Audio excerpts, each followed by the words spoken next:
Assalamualaikum warahmatullahi wabarakatuh. Patepang deui sareng Ibu Anikania dina pangajaran bahasa Sunda.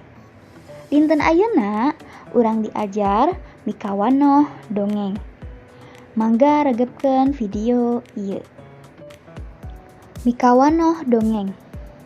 Dongeng teh carita rekaan atawa fiksi anu ngandung hal-hal pamohalan. Upamana sasatoan jeung tatangkalan boga paripola sarta bisa ngomong kawas jelema.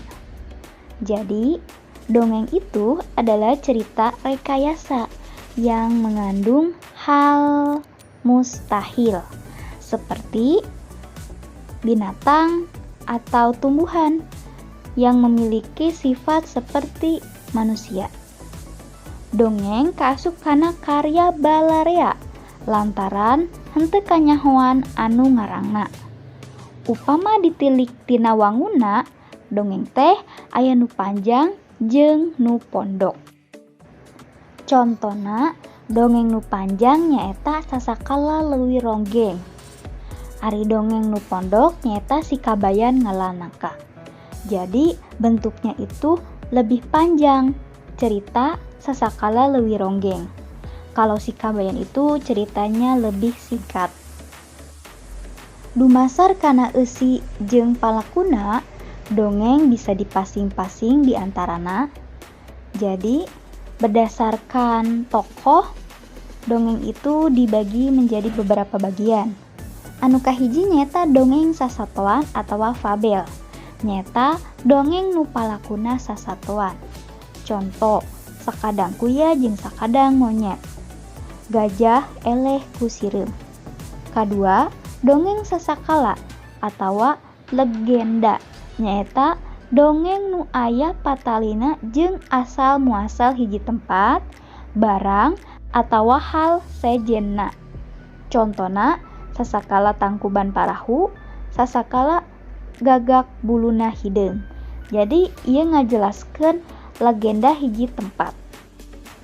Nu katilu, dongeng sajarah atawa sage. Nyaeta dongeng anu patalina jeung tokoh-tokoh sajarah atawa patempatan nu ngandung sajarah. Jadi nu katilu mah ngandung tokoh sajarah. Contona Hanjuang di Kutamaya, Syekh Maulana Akbar. Anu kaopat dongeng jalma biasa atawa parabel.